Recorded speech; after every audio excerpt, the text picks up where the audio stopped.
Hi, everyone, and welcome back to Growing Up in Scientology. The subject I want to take up today is, was Morgan Bradham a Scientology plant or a Scientology operative from the very beginning, or was he turned at some point along the way? For those of you who already have no idea what I'm talking about, I first mentioned Morgan Bradham in a video I uploaded to this channel, and that video was titled, Scientology Files Criminal Complaint Against Me. For those who haven't seen that video, I'll put a link down below. In that video, I describe how Morgan was helped by the Aftermath Foundation after Scientology declared him a suppressive person. Morgan found himself without a place to stay, without a job, and without transportation. The Aftermath Foundation helped Morgan get back on his feet. For those who don't know, the Aftermath Foundation is a fully tax-exempt 501c3 nonprofit corporation that was created to help people who are leaving Scientology and are suffering from disconnection and other forms of fair game. The foundation's website is theaftermathfoundation.org, and there's also a Facebook page. If you just search the Aftermath Foundation on Facebook, you can't miss it. So I don't want to try to rehash everything I said in the video from February, but I did tweet a link to it, and Leah Remini retweeted that link with a comment, and the comment that she added was, "This just in from Aaron. Scientology sent in a plant to our program to try to set us up, and now they are going after the Aftermath Foundation and after Aaron for trying to help him." And she tagged Morgan in the tweet. She tagged Morgan's mom in the tweet. She tagged Cheryl Festa and Sinjin Nichols, hashtag Meet Scientology Operatives. Now, I'm in the process of doing an update video about that criminal complaint that Scientology had filed against me. And in the process of doing that video, I reviewed the content of the video itself and the comments. I also reviewed the replies that I got to my tweet about the video and the replies to Leah's tweet about the video.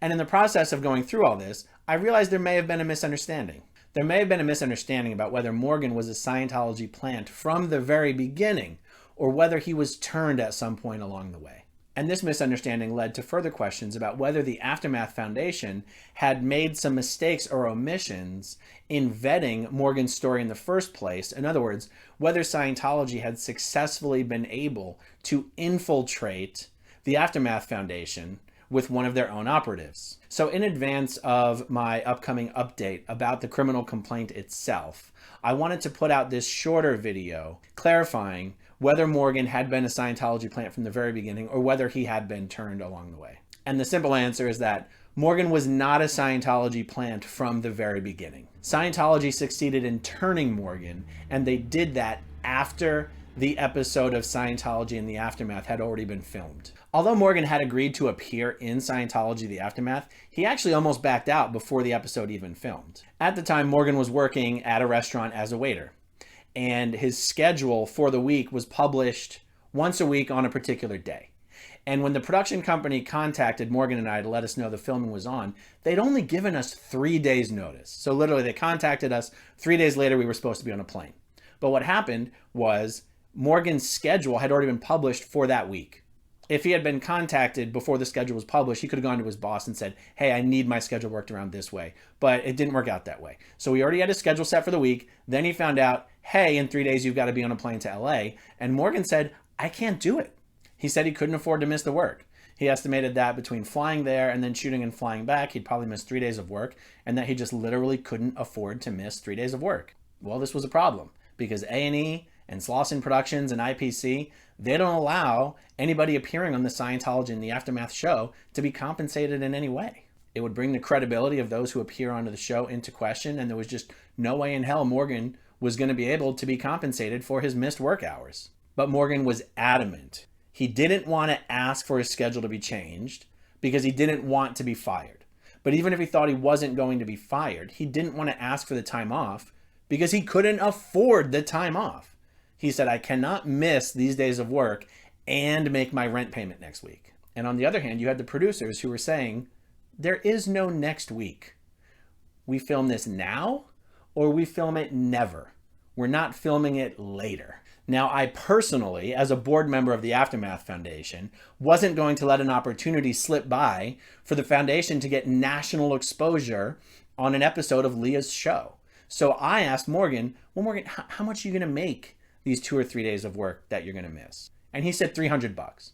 I was like, okay, well, will $200 make it okay? And he said, yeah, I guess $200 would make it okay. And I said, good, here's $200. I personally gave him $200 out of my own pocket just to make him whole for the hours he was going to miss at work to film an episode of Leah's show. Only then did Morgan agree to get on a plane and go to LA and film the episode. This was just $200 out of my own pocket. This isn't something that was reimbursed by the foundation. This isn't something that was reimbursed by the production company. This was me, as an individual, who is also a board member of the foundation, recognizing that I had self-interest in whether Morgan made it to LA to film this episode or not. Morgan's interest in filming the episode is whatever Morgan's interest is. But I recognized that I had a personal vested interest. When I say personal, I mean as a board member of the foundation, to make sure, do anything in my power to make sure this episode filmed. And if all it was going to take was $200 out of my pocket to make that happen, that was well worth it to me. And I even told the producers ahead of time because I didn't want to trip them up somehow. I said, look, I know your guys' hands are tied here. There's nothing you can do to help him with this. But I also don't want you to find out later that I helped him and then have that some way trip you guys up like now he did this for money. So I said, I'm just telling you now what I personally would like to do to handle this situation for Morgan. And I'm letting you guys know so that you at least have an opportunity to tell me, no, don't do that. That's going to fuck us up. Don't do that. And the response from them was basically, you don't work for us. Whatever you do with Morgan is up to you. It has no bearing on us. It has no bearing on the show. If you choose to give him some money to cover his missed work hours, that's between the two of you and we don't care. So I said, great, no problem. And the reason I'm telling this specific part of the story is because if Scientology had sent Morgan in to infiltrate or upset the Aftermath Foundation, or to infiltrate or upset the television show Scientology and the Aftermath, Morgan would not have balked on flying to LA to shoot an episode over a measly $200 to $300. Morgan was really sticking to his guns on this I can't miss work thing. And he wasn't saying to the producers, I can't miss work, so if there's something you can do for me, then I could come. He did not ask to be paid. Morgan, because, you know, a devil's advocate here could say, well, maybe he was trying to lure the production company into paying him. But he never even made that request. He never asked to be paid. It really looked like it was just at a deadlock. The producers were saying now or never, and Morgan was saying, sorry, can't do it. And it was really me who stepped in and said, look, Morgan, how much are we talking about? Okay, if I give you the money, is it going to be fine? Okay, can we do this, please? So that's just a small anecdote, and not everybody might take that story to mean what I take it to mean. But with that story as an example, and just based on my own experience of dealing with Morgan personally during that whole time, he wasn't a plant from the beginning. Once Scientology found out that Morgan had actually filmed an episode for the Scientology and the Aftermath show, they went into DEFCON 1 and really ratcheted up the pressure against Morgan through his mom, Carolyn. Scientology is, of course, as we all already know, extremely sensitive to criticism and activism or any kind of behavior that they deem to be anti-Scientology. But Scientology is extremely and uniquely sensitive to such things when it involves Clearwater in particular, and more so when it involves the second generation Scientology community in Clearwater. You could say that the second generation Scientology community in Clearwater and Tampa is Scientology's Achilles heel. So many of these people are not real Scientologists. They just kind of go along to get along, keep the peace, keep their friends, family, jobs, and their inheritances. But so many of them are not true believers. And so many of them are engaging in all sorts of illicit activities that would embarrass the hell out of Scientology, including but not limited to underage drinking, drug use, and sex. Scientology recognizes that this community is a bit of a shit show and a powder keg just waiting to go off. One young local Scientologist joked that a single well-placed STD could take down the entire Scientology community in Clearwater. So Morgan's episode was poised to hit Scientology right where it hurts. Morgan's episode was going to make a huge splash right in the second-gen Scientology community in Clearwater. Everyone in the Scientology second-gen community of Clearwater knows Morgan Bradham. Literally everyone. Morgan has grown up in the Scientology community. Morgan's mom is an OT Scientologist who owns a restaurant, albeit a crappy one, right in downtown Clearwater, called Carolyn's Kitchen. Morgan's older brother, Spencer Bradham, is just as well known in the local Scientology community as Morgan is. Morgan's episode would have been a huge embarrassment and black eye to Scientology in the eyes of these second generation members, and might have even led to a bit of an exodus in that community. So Scientology pounced hard after he filmed the show. When discussing things like this, sometimes the question comes up, should a particular individual be viewed as one of the abusers or one of the abused? This question comes up frequently when discussing issues having to do with current Scientologists and former Scientologists. There can exist a somewhat simplistic, knee-jerk view that all current Scientologists and current staff members and Sea Org members are among the abusers, and all former Scientologists are among the abused. We see this sometimes.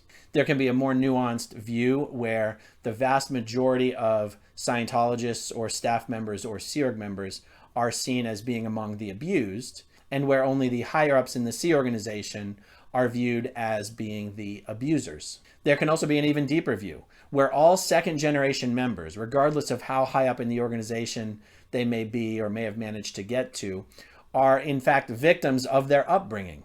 Those with this view could say that all second-generation members are victims of the Scientology first and at any cost mentality that these members have been conditioned to believe in their entire lives. So when it comes to someone like Morgan Bradham, the question can be asked, so is Morgan a bad guy in this equation, or is he just another one of Scientology's victims in this equation? And so let me tell you how I see it. Regardless of whether I choose to call Morgan out as an individual for his own actions, I do view Morgan as just another victim of Scientology in this equation. Scientology preyed on Morgan. They preyed on his fragile mental state. They preyed on his instability. They preyed on his vulnerability. They preyed on his depression. They preyed on his loneliness. And they preyed on his fear of the future. I don't believe that Morgan wanted to turn his back on and betray those who helped him the most when he needed it the most. I don't believe he really wanted to do that. I don't believe that made him feel good at all.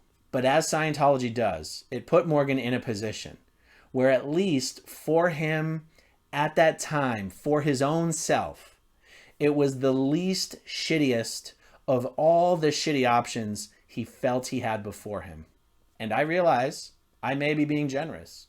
I may be being far too generous. But I think this is a much more accurate view than just looking at Morgan as a villain or a bad guy. And don't get me wrong, I don't think Morgan deserves our pity. It is, after all, people who, like Morgan, cave to pressure and threats and leverage from Scientology that have allowed them to get away with it for as long as they have. I don't admire Morgan or his weakness in any way, and I don't admire anyone who turns their backs on those who have helped them.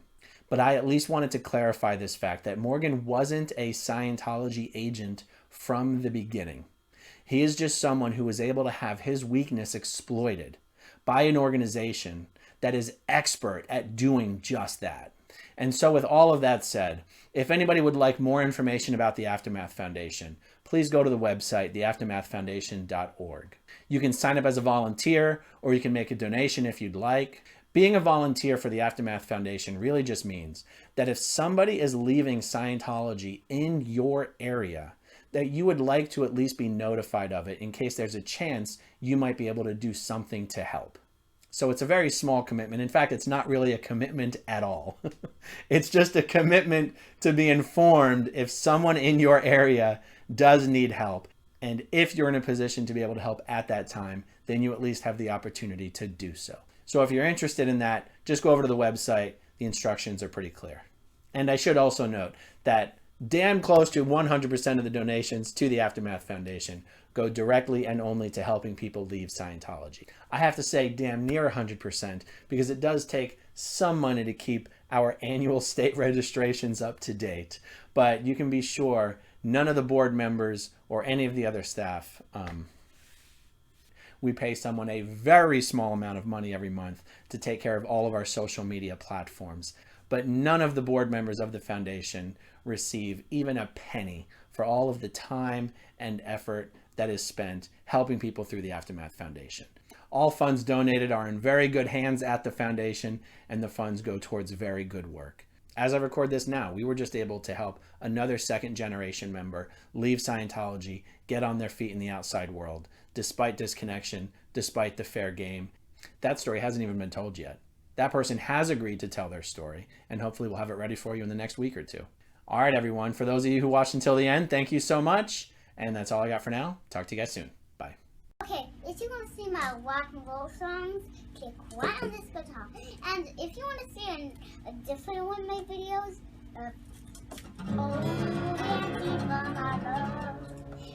then you could click right inside here. If you have subscribed or not, subscribe right here. Bye.